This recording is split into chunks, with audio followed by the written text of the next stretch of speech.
जय हिंद दोस्तों, आपका अपने YouTube channel PHW arts point में स्वागत है। तो मैं आज लेके आया हूँ आपके लिए एक नई वीडियो। 12th क्लास के जो स्टूडेंट्स हैं उनके NCERTs के जो लॉन्ग क्वेश्चन हैं फर्स्ट बुक के, जो समकालीन विश्व राजनीति जो बुक है कंटेम्प्रेरी वर्ल्ड से रिलेटेड, तो उसमें आपके जो क्वेश्चन आते हैं 6 मार्क्स का, मैक्सिमम मार्क्स जो होते हैं आपके 6 मार्क्स होते हैं। 6 मार्क्स के जो क्वेश्चन आते हैं उनको आज हम डिस्कस करेंगे। तो one by one, chapter by chapter. जैसे जो सेकंड चैप्टर है आपका, पहले जो फर्स्ट चैप्टर था कोल्ड वॉर, वो नहीं आ रहा है अब सिलेबस में, इस वजह से सेकंड चैप्टर आपका फर्स्ट चैप्टर बन जाता है। तो उसमें जो शुरुआत करते हैं तो सबसे पहले आपका जो फर्स्ट क्वेश्चन आता है वो आता है सोवियत संघ के विघटन के क्या कारण है। ओके, डिक्लाइन, सोवियत यूनियन का डिक्लाइन कैसे हुआ, उसके रीजंस क्या हैं, तो इस पे क्वेश्चन आता है। तो इसको किस तरीके से अटेम्प्ट करना है आपको, इसको इस तरीके से अटेम्प्ट करना है कि आपको सबसे पहले लिखना है इंट्रोडक्शन। सोवियत क्रांति जो हुई थी सन 1917 में हुई थी व्लादिमीर लेनिन के नेतृत्व में, और सोवियत गणराज्य जो 15 गणराज्यों से मिलकर एक पूरा सोवियत संघ बना था, जिसे यूएसएसआर के नाम से जाने, यूनाइटेड सोशलिस्ट सोवियत रिपब्लिक। और इसकी जो विचारधारा थी वो साम्यवादी विचारधारा थी या समाजवादी विचारधारा कहते हैं। ओके, उसके बाद में आपको ये बताना है कि सोवियत संघ जो था वो अनेक कमजोरियों के कारण पूरी तरीके से विघटित हो गया। उसके अनेक कारण थे, वो किस प्रकार है। ओके, उसमें आपका सबसे पहला पॉइंट जो आएगा वो कम्युनिस्ट पार्टी का निरंकुश शासन। क्या? कम्युनिस्ट पार्टी का निरंकुश शासन। कम्युनिस्ट पार्टी ने 70 वर्षों तक वहां पे शासन करा था और पूरी तरीके से निरंकुश शासन था उसका, क्योंकि एक ही पार्टी थी, बाकी किसी पार्टी को वहां पे कोई अहमियत नहीं दी गई थी। दूसरा जो पॉइंट आएगा इसके अंदर वो आएगा हथियारों की ओर। सोवियत संघ ने अपना ज्यादातर जो पैसा है शीत युद्ध में लड़ने के लिए, अमेरिका से मुकाबला करने के लिए अपना ज्यादातर पैसा जो लगा दिया था वो सारा का सारा पैसा अपने हथियारों में लगा दिया, ताकि दूसरे देशों तक वो अपने पहुंच बना सके, हथियारों के माध्यम से दूसरे देशों पर आक्रमण कर सके। ओके, तो उससे उसकी अर्थव्यवस्था कमजोर होगी, जिससे वो अपने देश की जो बाकी चीजें थी उन पर वो जोर नहीं दे पाया। तीसरा जो पॉइंट डालोगे इसमें अनिश्चित हस्तक्षेप। ओके, बिना फालतू में उसने कई कंट्रीज में इंटरफेयर किया, जैसे कि हंगरी में 1956 में हस्तक्षेप किया, अफगानिस्तान में 1979 में हस्तक्षेप करा, जिससे कि उसका अच्छी वाली जो इकोनॉमी चल रही थी वो वहां पे डाउन हुई, क्योंकि ज्यादातर पैसा उसने दूसरी कंट्रीज में इन्वेस्ट कर दिया। ज्यादातर पैसा जो लगाना चाहिए था अपने देश के डेवलपमेंट में वो उसने वहां लगा दिया। ओके, जो फोर्थ पॉइंट आएगा इसके अंदर वो आएगा नौकरशाही का शिकंजा। कि कम्युनिस्ट पार्टी के साथ साथ नौकरशाही जो थी, वहां का मंत्रिमंडल जो था वो बहुत तानाशाही था, उनको विशेष अधिकार मिल रखे थे, जबकि जनता को कुछ भी नहीं था। जनता को अपनी आजादी भी नहीं थी वहां पे, क्योंकि जनता जो अपने अभिव्यक्ति व्यक्त करती थी तो वो कार्टून और चुटकुलों के माध्यम से व्यक्त करती थी। तो ये आपको इसमें लिखना है। फिर उसके बाद में आप देखते हो पांचवा पॉइंट आएगा मिखाइल गोर्बाचेव की नीतियां। अंतिम राष्ट्रपति जो बने थे सोवियत संघ के वो थे मिखाइल गोर्बाचेव। उनके द्वारा 2 नीतियां चलाई गई थी, पेरोस्ट्राइका, ग्लासनोस्ट, जिसे हम कहते हैं पुनर्रचना और खुलेपन की नीति। वो तो पूरी तरीके से सही से निदान कर रहे थे, लेकिन दोनों तरफ से उनका समर्थन गया। नौकरशाही का भी भरोसा उनसे चला गया, क्योंकि उनका मानना यह था कि गोरबच्चे बहुत तेजी से विकास कर रहे हैं, जबकि जनता का धैर्य टूट चुका था और जनता कह रही थी कि गोरबच्चे बहुत धीमी गति से, रफ्तार से नहीं कर रहे, इस वजह से बहुत धीमी गति से विकास कर रहे हैं, जिससे उनका समर्थन जनता की तरफ से भी चला गया और नौकरशाही की तरफ से भी चला गया। और जो छठा पॉइंट आपको इसमें एक्सप्लेन करना है वो करना है राष्ट्रवाद की भावना का बनना। तो जैसे रूस, यूक्रेन, बेलारूस इत्यादि, एस्टोनिया, लताविया, लिथुआनिया कंट्री जो थी वहां पे गणराज्य थे, उनके अंदर अलग राष्ट्र की भावना उभरने लगी थी और उन्होंने उस चीज को बाद में सामने रख दिया। और रूस, यूक्रेन, बेलारूस के द्वारा बोरिस येल्त्सिन के नेतृत्व में समाप्ति की घोषणा कर दी। लिथुआनिया पहला गणराज्य बना था जो आजाद हुआ था। तो ये आपको इस तरीके से 6 पॉइंट खोलना है। उसके बाद आपको कंक्लूजन देना है। इसमें कंक्लूजन क्या देना है?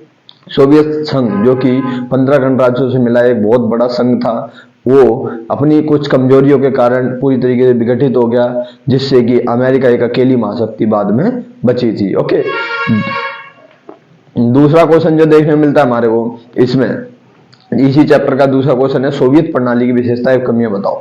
तो सोवियत प्रणाली की विशेषता आपको बतानी है। जैसे सबसे पहले वही बताओगे जो इंट्रोडक्शन, जैसा भी मैंने पहले क्वेश्चन में दिया, इंट्रोडक्शन में वही लिखना है। उसके बाद में यहाँ पे जो पॉइंट बताने हैं, सबसे पहले घरेलू उद्योग का मजबूत होना, वहां पे पिन से लेकर कार तक का निर्माण होता था, ये आपको उसमें बताना है। उसके बाद में आपको ये बताना है कि घरेलू स्वास्थ्य सुविधाओं का लाभ मिलना, स्वास्थ्य सुविधाएं बहुत इजीली उपलब्ध करा रखी थी वहां पे। खेती जो है, खेती का सामूहिकरण कर रखा था, क्या हाँ खेती सामूहिकरण से समानतापूर्ण विकास चल रहा था वहां पर, ठीक है, ये बताना है। और समाजवाद पर आधारित प्रणाली थी, जिसमें कि राज्य नियंत्रित अर्थव्यवस्था थी। ओके, ये सारी आपको विशेषताएं बता देनी है। उसके बाद कमजोरियों में कम्युनिस्ट पार्टी का निरंकुश शासन, नौकरशाही का शिकंजा, अभिव्यक्ति की आज़ादी ना होना, ये आपको वहाँ पे वीकनेस बता देनी है। उसके बाद में आपका इसी में जो थर्ड क्वेश्चन है वो है क्या शॉक थेरेपी क्या थी और शॉक थेरेपी के क्या परिणाम। तो शॉक थेरेपी बतानी है। शॉक थेरेपी एक ऐसा मॉडल था जो कि अंतर्राष्ट्रीय मुद्रा कोष और विश्व बैंक के द्वारा निर्देशित मॉडल था, और ये मॉडल जो अपनाया गया था सोवियत संघ के जो 15 गणराज्य थे उन्होंने जो है साम्यवाद से पूंजीवाद की ओर मोड़ने के लिए जो मॉडल अपनाया था, इसे हम शॉक थेरेपी के नाम से जानते हैं। इसका अर्थ होता है आघात पहुंचाकर उपचार करना, कि पहले तो अपने आप को नुकसान पहुंचाया, उसके बाद में उसका उपचार इलाज करना। जैसे आप जानते हो उपचार का मतलब क्या होता है, इलाज करना। ओके, उसके बाद आपको बताना है इसके परिणाम क्या हुए। शॉक थेरेपी के परिणाम जैसे कि सबसे पहले हम देखते हैं कि रूस की जो मुद्रा रूबल थी उसमें गिरावट आई। ठीक है, अर्थव्यवस्था पूरी तरीके से तहस नहस हो गई थी रूस की। उसके बाद में हम देखते हैं कि साथ ही साथ सबसे बड़ी क्राससेल देखने को मिली हमारे को वहाँ पे। 90% उद्योगों को निजी हाथों बेचना पड़ा।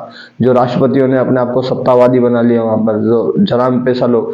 और इसके अलावा हम देखते हैं वहाँ पे माफिया वर्ग भी उभर कर आया। बैंक दिवालिया हुई थी जैसे कि ईकॉम बैंक। ओके, उसके बाद में हम देखते हैं ये जो 3 क्वेश्चन है, पहला कौन सा, सोवियत संघ के विघटन के कारण क्या थे। दूसरा क्वेश्चन, सोवियत प्रणाली विशेषताएं कमियां। तीसरा क्वेश्चन, शॉक थेरेपी और उसके क्या परिणाम थे। और उसके बाद में इसमें से एक क्वेश्चन और बनता है, वो क्या बनता है हमारा, सोवियत संघ और भारत के संबंध क्या है। तो इसको आपको 4 भागों में बांटना है, भारत और सोवियत संघ। पहले तो आप दोनों का इंट्रोडक्शन दोगे कि सोवियत संघ जो बना था 1917 में बना था, सोवियत क्रांति के बाद भारत 1947 में ब्रिटेन से आज़ाद हुआ था। दोनों इस प्रकार अस्तित्व में है, आपको बताना है। और भारत और वो सोवियत संघ दोनों बहुत गहरे मित्र रहे हैं, ये आपको बता देना। उसके बाद में ये बताना है इसमें कि सोवियत संघ और भारत के जो संबंध है हमारे को हर क्षेत्र में देखने में मिलते हैं, जैसे कि सबसे पहले राजनीतिक, फिर उसके बाद में आपको बताने आर्थिक, फिर सैन्य और सांस्कृतिक। ये 4 भागों में बांट देना है।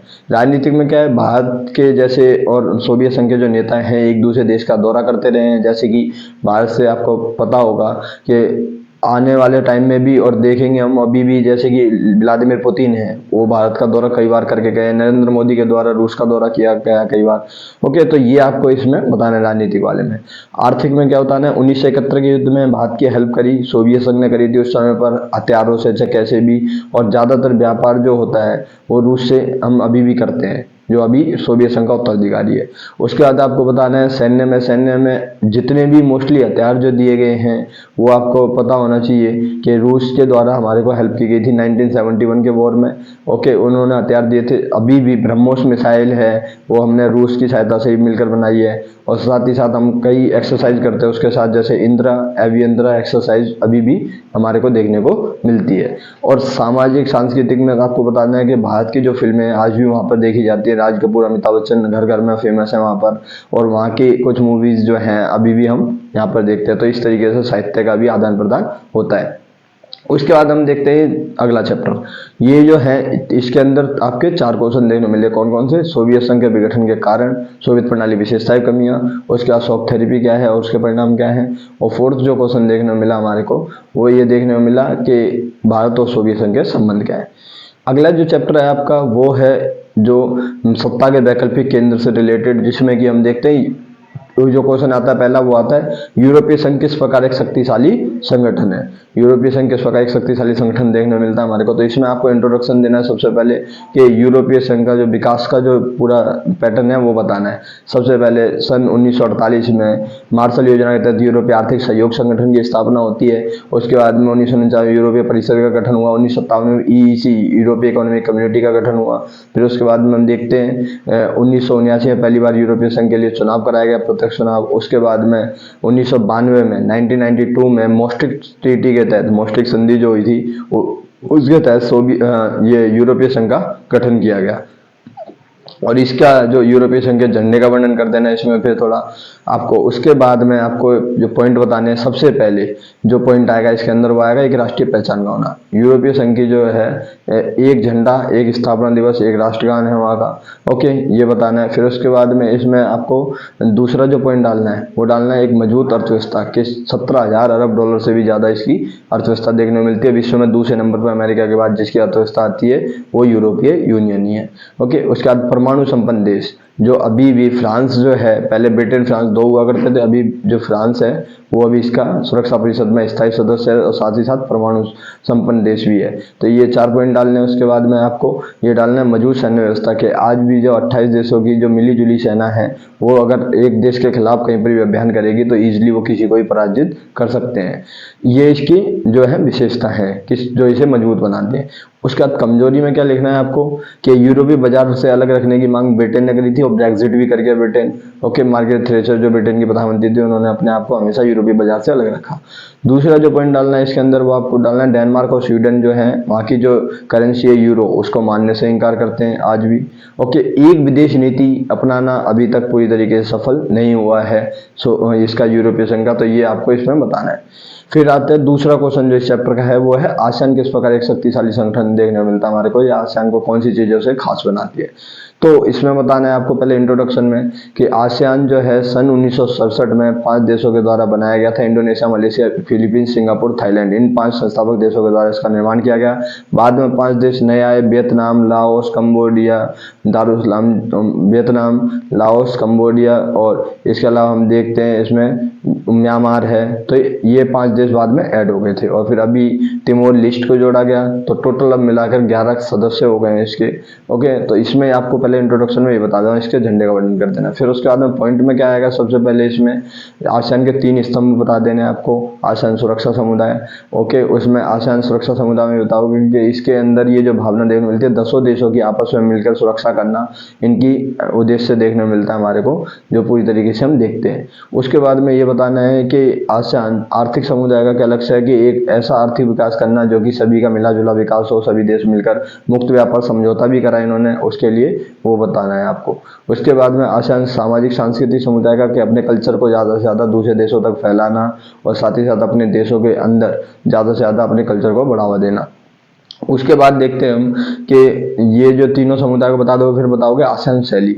आसियान शैली एक ऐसी शैली है जिसके द्वारा मेल मिलाप के आधार पर आपस में देशों के बीच में मामलों को टालना या मामलों को किस तरीके से निपटाना है, वो आसियान शैली के द्वारा, जैसे पूर्वी तिमोर और कंबोडिया का जो मुद्दा है इनके द्वारा ऐसे ही हल करा गया था आसियान शैली के द्वारा, वो बता देना। फिर एक आसियान क्षेत्रीय मंच का वर्णन करना है आपको कि 1994 में आसियान क्षेत्रीय मंच ARF का गठन किया गया था, जो कि एक क्षेत्रीय मंच प्रदान करता है। उसके बाद आसियान विजन 2020 के बारे में बता दें कि 2020 तक का जो इनका लक्ष्य था वो क्या था है। उसके बाद में आपको एंड में कंक्लूजन दे देना है कि आसियान एक छोटा सा संगठन होने के बावजूद एक शक्तिशाली संगठन के तौर पर उभर रहा है और धीरे धीरे विश्व में इसकी एक अलग ही पहचान बनते जा रही है। सॉरी, ओके, उसके बाद में जो थर्ड क्वेश्चन देखने को मिलता है इसमें, चीन की 1970 से पहले की अर्थव्यवस्था, 1970 के बाद की अर्थव्यवस्था।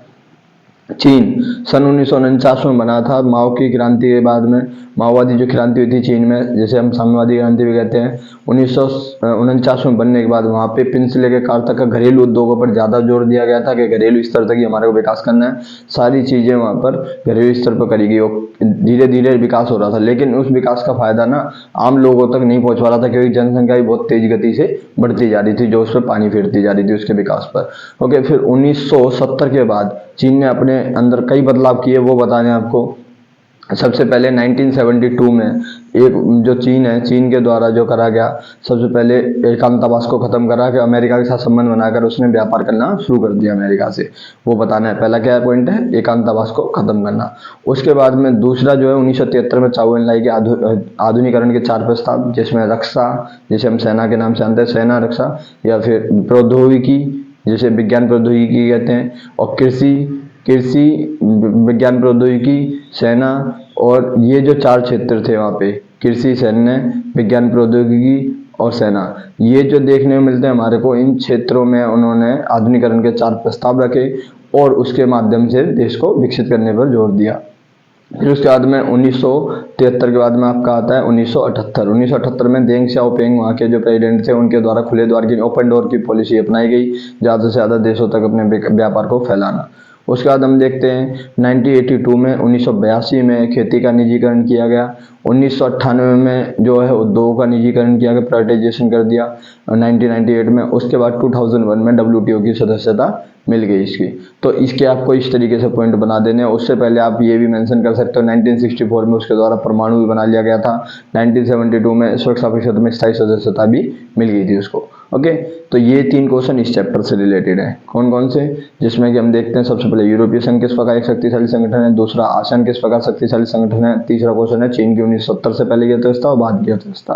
3 क्वेश्चन इसमें आए। पहले चैप्टर में जो है 3 क्वेश्चन आए आपके, सोवियत प्रणाली का किस प्रकार विघटन हुआ है, सोवियत संघ का किस प्रकार विघटन हुआ, उसके कारण क्या है, सोवियत प्रणाली विशेषताएं क्या है, शॉक थेरेपी क्या है, और भारत और सोवियत संघ के संबंध क्या है। ये टोटल अभी 7 क्वेश्चन आए।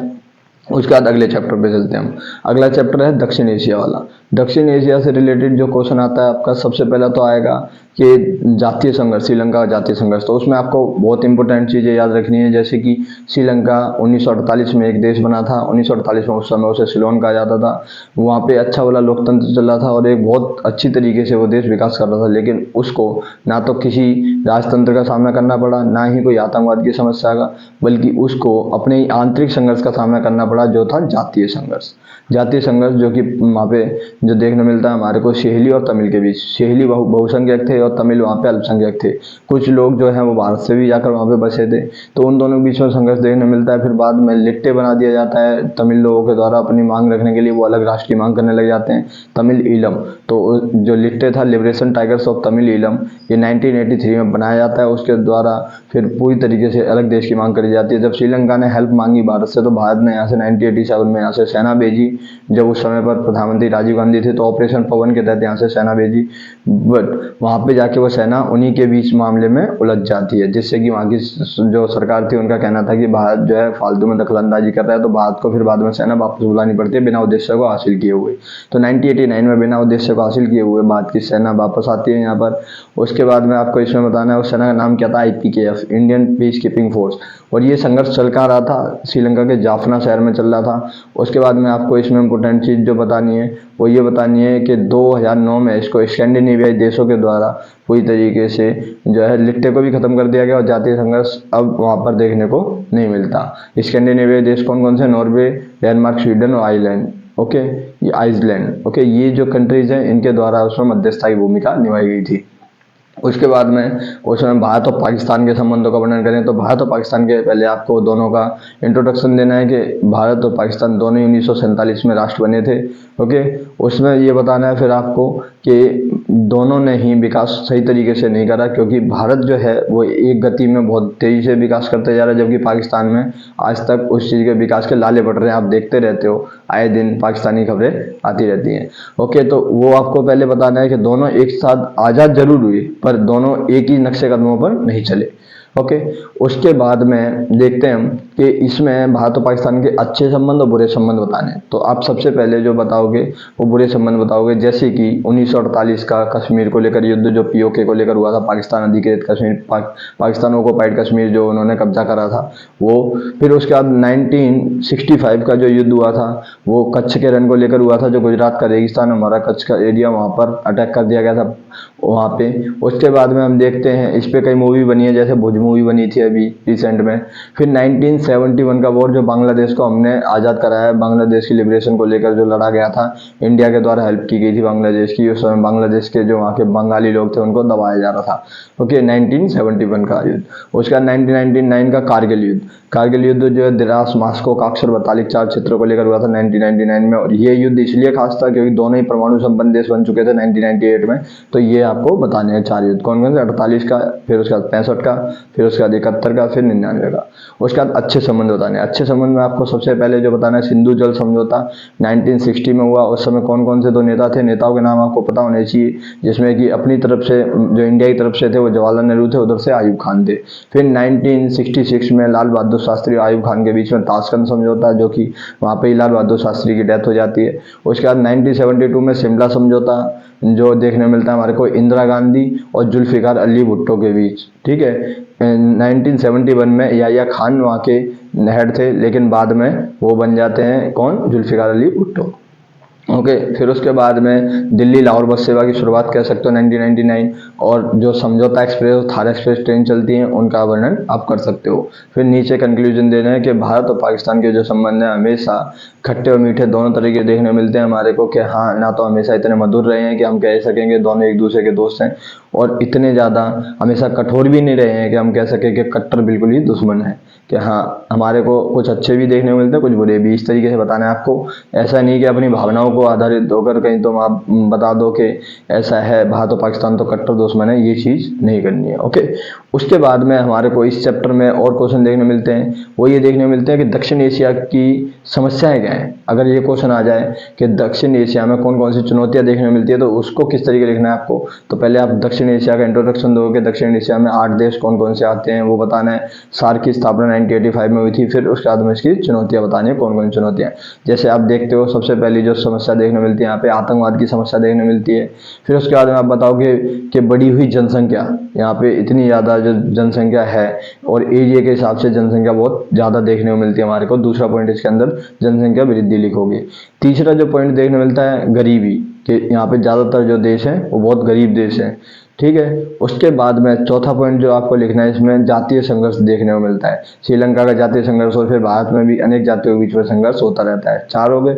उसके बाद में 5वां लिखना है आपको क्या, राजतंत्र की समस्या, कि यहाँ पे हमारे को राजतंत्र देखने मिलता है और सल्तनत काल देखने मिलता है, जैसे मालदीव में देखा, नेपाल में देखा हमने ये चीज़। और जो छठा पॉइंट लिखोगे, लोकतंत्र का सभी देशों में सफल ना हो पाना, जैसे पाकिस्तान में मिलिट्री का रूल आ जाता है, कभी कभी बांग्लादेश में मिलिट्री का रूल आ जाता है। तो आपको ये जो 6 पॉइंट है ये बता देने हैं। ओके, उसके बाद में हम देखते हैं कि अगर क्वेश्चन इस तरीके से आ जाए एक और, कि दक्षिण एशिया जो है, दक्षिण एशिया किस प्रकार से एक शक्तिशाली संगठन किस प्रकार देखने को मिलता है हमारे को, या दक्षिण एशिया किस प्रकार एक उभरता हुआ क्षेत्रीय संगठन है, तो ये बताना है। उसमें आपको क्या करना है, इंट्रोडक्शन तो वही रहेगा, पर इसके अंदर आपको सबसे पहली जो इसकी विशेषता है भौगोलिक स्थिति के, दक्षिण एशिया चारों तरफ से घिरा हुआ है, ऊपर से पहाड़ों से, नीचे पानी से, चारों तरफ से पूरी तरीके कवर हो रखा है, तो भौगोलिक स्थिति। दूसरी इसकी बढ़ी हुई जनसंख्या, इसकी एक स्ट्रेंथ भी है कि यूथ बहुत ज़्यादा देखने को मिलता है हमारे को, ये चीज़ बतानी है इसके अंदर। फिर उसके बाद में आपको ये बताना है कि इसके अंदर भारत और श्रीलंका जैसे बड़े देशों का होना, भारत पाकिस्तान जैसे बड़े देशों का होना। ओके, उसके बाद ये बताना है परमाणु संपन्न देश, भारत और पाकिस्तान परमाणु संपन्न देश में, तो 4 पॉइंट हो गए। सबसे पहला मैंने क्या बताया है आपको, सबसे पहला भौगोलिक स्थिति, फिर दूसरा जनसंख्या को स्ट्रेंथ के तौर पे लिखना है, फिर उसके बाद में भारत और श्रीलंका जैसी उभरती हुई शक्तियाँ, फिर उसके बाद में आपको बताना है कि जो ये भारत और पाकिस्तान परमाणु संपन्न देश, 4 पॉइंट। उसके बाद आपको ये बताना है कि यूएन में इसकी हिस्सेदारी, यूएन में हम देखते हैं कि किस तरीके से इसका दबदबा बढ़ते जा रहा है। और उसके बाद में ये बताना है कि इसका इतिहास, जो दक्षिण एशिया का इतिहास देखने को मिलता है हमारे को, वो बहुत पुराना है। तो ये आपके इसके पॉइंट देखने को मिलते हैं हमारे को। ओके, तो ये जो है अभी हमने जो डिस्कस करे हैं, जो 3 चैप्टर के क्वेश्चन डिस्कस करे हैं। अगली वीडियो जो आएगी आपकी, अगली वीडियो में नेक्स्ट जो चैप्टर्स हैं उनके क्वेश्चन भी हम बताएंगे। जो लॉन्ग क्वेश्चन है उनको किस तरीके अटेम्प्ट करना है, उनके क्या पॉइंट्स हैं। ओके, तो ज़्यादा से ज़्यादा इस वीडियो को शेयर करना है स्टूडेंट्स तक जो 12th क्लास के, क्योंकि बोर्ड एग्जाम आ रहे हैं और बोर्ड एग्जाम में आपको किस तरीके के क्वेश्चन को अटेम्प्ट करना है, ये बहुत हेल्पफुल वीडियो है आपके लिए। ओके, थैंक यू गाइज, जय हिंद, जय भारत।